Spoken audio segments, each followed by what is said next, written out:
We have some breaking news that needs to be talked about more. Vladimir Putin is about to plunge the globe into World War III, and the United States is leaderless throughout it all. Trump has been so complacent that he's essentially looking the other way, while Vladimir Putin is inching closer towards Eastern Europe by flying a bunch of drones over the country of Poland, and then a few days later, flying a bunch of jets over the country of Estonia. So our NATO allies are currently being tested by Vladimir Putin, and you can essentially call it a stress test to see if Article 5 of NATO is still intact. Article 5 is the collective response that if one country is attacked or if one country even has drones flown over it, then you begin to discuss how to protect that country as an entire unit.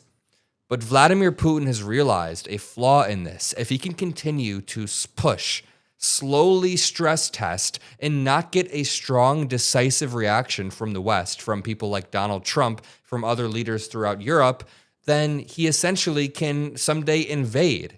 And before we know it, it'll be too late for us to actually trigger Article 5 because it happened like this. Now, even Republican leaders in Congress are calling Donald Trump out for this exact thing. I want to play you this clip of Tillis, of Bacon, of a few other Republican senators calling him out. But just to summarize the criticism, Don Bacon says, Russia violates Poland's airspace with 19 drones, and now Estonia's with fighter jets. Putin perceives Trump's responses thus far as weak and vacillating. The time is now for our president to stand strong with NATO and Ukraine. That is a Republican representative. You know, CNN played a string of clips of presidents telling their biggest lies. For Nixon, he said, "I'm not a crook. Just wait till it gets to Trump." People have got to know whether or not their president is a crook.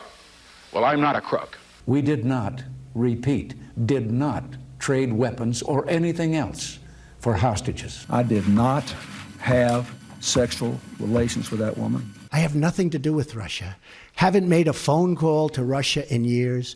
Clearly some huge lies told throughout that clip. In this clip, you see Kamala Harris predicting what happened with surgical precision. It's almost scary because remember, Poland scrambles jets as Russia launches massive aerial assault on Ukraine.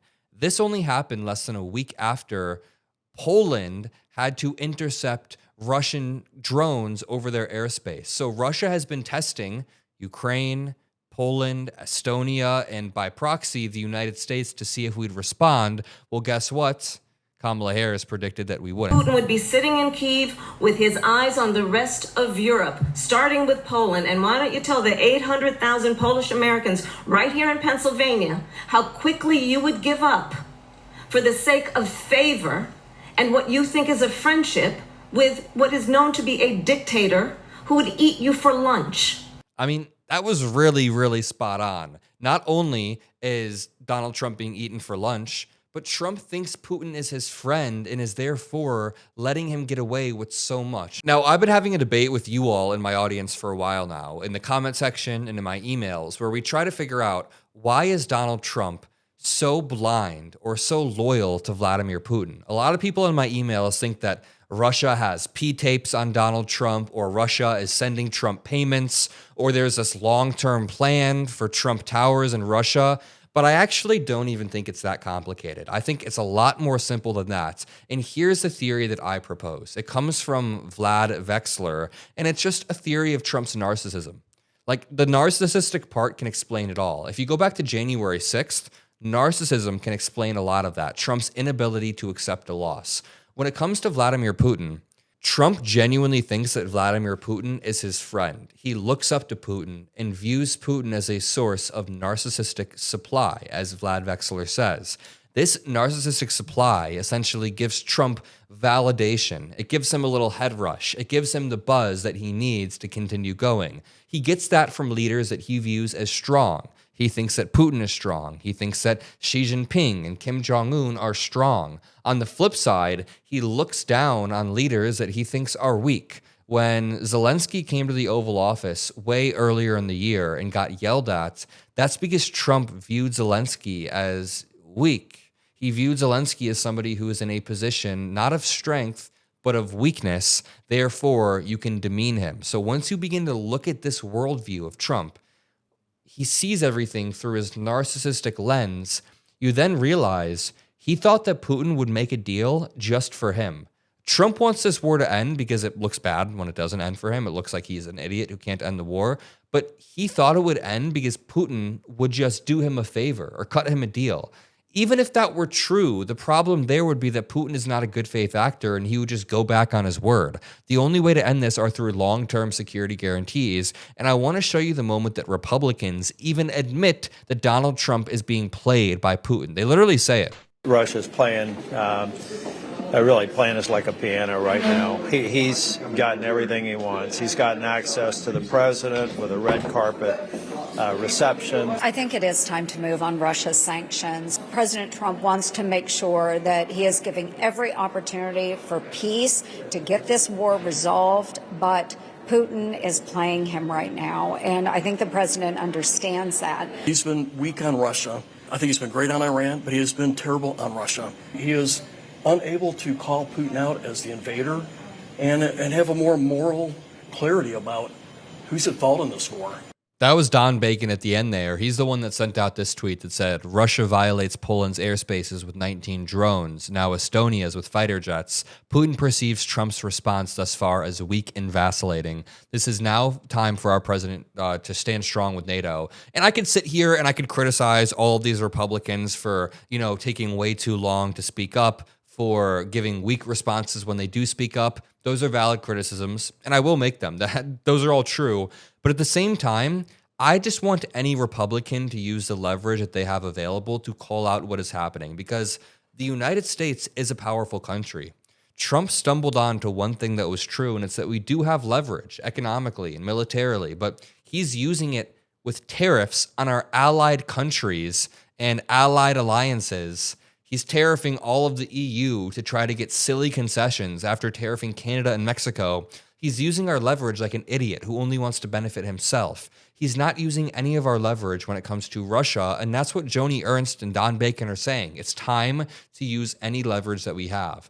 Someone on Twitter said 2 Saturday morning stories are hitting the wire. Number one, Putin assesses that he can step up attacks on Ukraine to achieve a military victory, and Trump doesn't seem like he wants to intervene at all. He doesn't seem keen at all. Number two, the U.S. cut off more security assistance to the Baltic states and all NATO countries bordering Russia. Trump is straight up complicit, and he right here tries to imply that he doesn't really care. He doesn't really get affected if Ukraine does fall, but trust me, we are affected. Listen. If you're going to win, you're going to have to not buy oil from Russia. But we're going to see how it turns out. I hope it turns out well. It doesn't affect us, because we have a big ocean in between, but you're losing millions of people, and they're mostly soldiers, Russian soldiers, Ukrainian soldiers. Lord have mercy. If Russia ends up taking Ukraine or invading countries bordering Ukraine, not only does it affect us in the most literal way, like we'll have to send young men, people like me over there to fight Russia because they are escalating into other countries. This is not just like some guess that I'm making. They are literally escalating in bordering NATO countries like Estonia and like Poland. They are trying to test the limits. So it does affect us in multiple ways. Number one, Ukraine is an ally.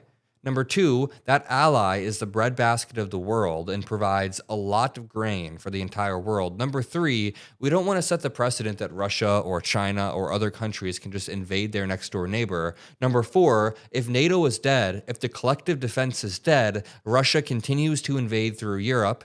And then eventually, World War III is started. If it's not, that means we've conceded basically all of Eastern Europe to Russia. Every single thing that I'm running you down is a terrible, terrible possibility, but that's where Trump is leading us. Let me end you off with this. Jake Bro made a video where he points out how when Vladimir Putin took power in Russia, one of the first things that he did was remove comedians who were mocking him. Who does that remind you of? This is how it started in Russia. The countries where comedians can't mock the leader on late-night TV are not really the ones you want to live in. In the early Putin years, banning comedy shows was also a thing. Kukli on NTV was one of the most famous comedy shows to get canceled in 2002. Putin apologists at the time called it a business decision. This is a famous comedy show in Russia that Putin had taken off the air called Kukli, which just means puppets. I've heard of this show before, but if you're not familiar with it, here is an ABC Australia broadcast summarizing it a little bit. Every week, NTV presents a satirical program called Kukli, meaning puppets. It's been merciless to Putin since he came to power, portraying him as Napoleon, as Mr. Hyde, even as a science fiction monster.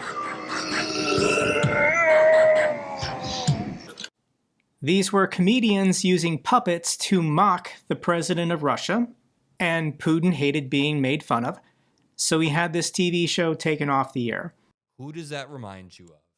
I will promise every single day we will continue to push, we will continue to fight, we will not let up. If you appreciate the work we do, drop a like, subscribe. I'll see you on the next one, and peace out.